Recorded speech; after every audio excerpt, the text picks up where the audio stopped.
గురుర్బ్రహ్మా గురుర్విష్ణుః గురుదేవో మహేశ్వరः గురు సాక్షాత్ పరబ్రహ్మ తస్మై శ్రీ గురవే నమః. అగజానన పద్మార్కం గజానన మహర్నిశం అనేకదం త్వం భక్తానాం ఏకదంతముపాస్మహే. శరదిందువికాసమందహాసాం స్ఫురదిందీవరజోలోచనాభిరామాం అరవిందసమానసుందరాస్యాం అరవిందాసనసుందరీముపాసే. ప్రక్రాదనారదపరాశరపుండరీకవ్యాసాంబరీష శుకశౌనకభీష్మదాల్భ్యాన్ రుక్మాంగదార్జున వశిష్ఠ విభీషణాదీన్ పుణ్యాని మాన్ పరమభాగవతాన్ స్మరామి. 2024 సెప్టెంబర్ నెల 1వ తారీఖు నుండి 30వ తారీఖు వరకు మాస ఫలితాలు చెప్పుకున్నాం.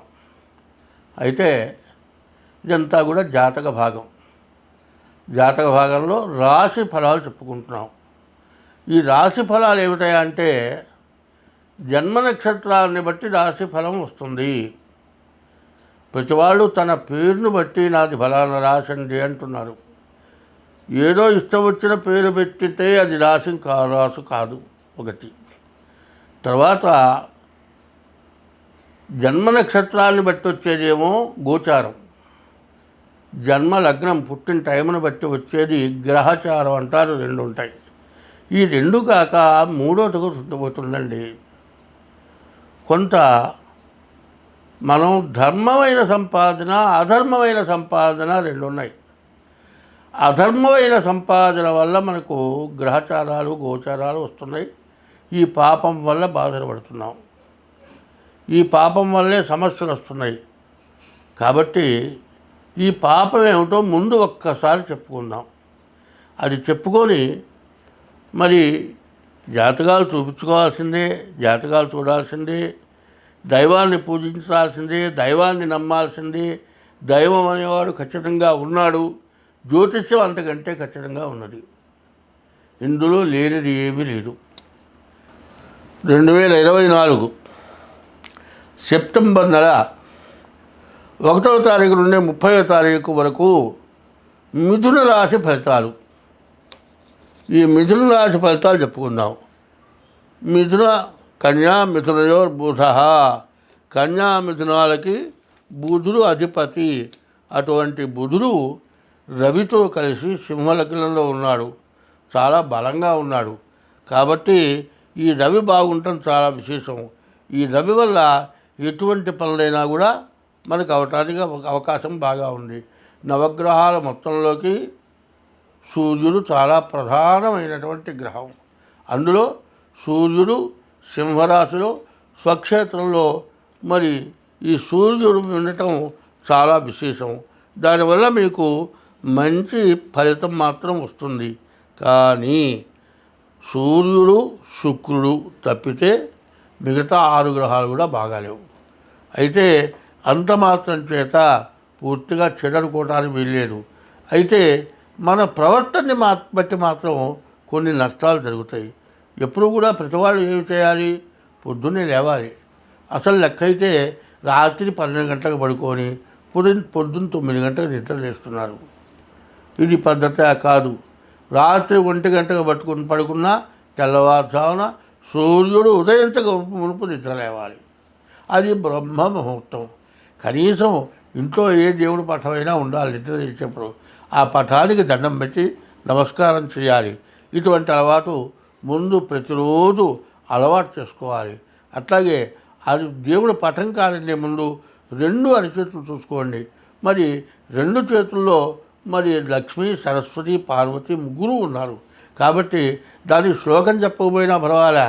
మరి కరాగ్రే వసతి లక్ష్మి, చేతి చివర భాగంలో లక్ష్మి, కర మధ్య సరస్వతి, చేతి మధ్యలో సరస్వతి, చేతి మొదట్లో పార్వతి ముగ్గురున్నారట. ముగ్గురు అమ్మవార్ల దర్శనం చేసుకున్నట్టు అవుతుంది. 2 చేతులు చూసుకొని అట్లా పట్టుకొని కళ్ళు తెరిచి ఆ చేతులు కళ్ళగద్దుకొని చేతులు నమస్కారం చేయండి. ఇంట్లో మీరు నిద్ర లేవగానే కనపడేటట్లుగా మీ ఇష్ట దైవం ఫోటో పెట్టుకోండి, ఆ దైవానికి దండం పెట్టండి. తర్వాత మీకు చేయవలసింది ఏమిటి అంటే శుక్రుడు, తర్వాత రవి తప్పితే మిగతా గ్రహాలు బాగాలేవు. ఇన్ని గ్రహాలకి జపం చేయించుకోక తప్పదు. మరి బుధుడికి 17,000, రవికి 6,000, తర్వాత శుక్రుడికి 20,000, 26,000, అంటే 94,000 సంఖ్య ఈ గ్రహాలకు వస్తుంది జపం. ఈ 94,000 గ్రహాలకు జపం చేయించుకొని శనికి 19,000 జపం, నల్ల నువ్వులు దానం. మరి రాహువుకి 18,000 జపం, మినుగులు దానం. గురువుకి 16,000 జపం, శనగలు దానం. కుజుడికి 7,000 జపం, కందులు దానం. తర్వాత బుధుడికి 17,000 జపం, పెసలు దానం. కేతువుకి 7,000 జపం, ఉలవలు దానం చేయాలి. అయితే ఈ గ్రహాలన్నిటికీ కూడా పూర్తిగా విషమంగా ఉన్న గ్రహాలు.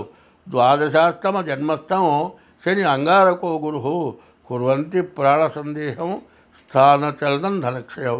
ద్వాదశం, అష్టమం అంటే 8, ద్వాదశం అంటే 12, జన్మం అంటే 1, ద్వాదశాష్టమ జన్మస్థం, ద్వితీయం.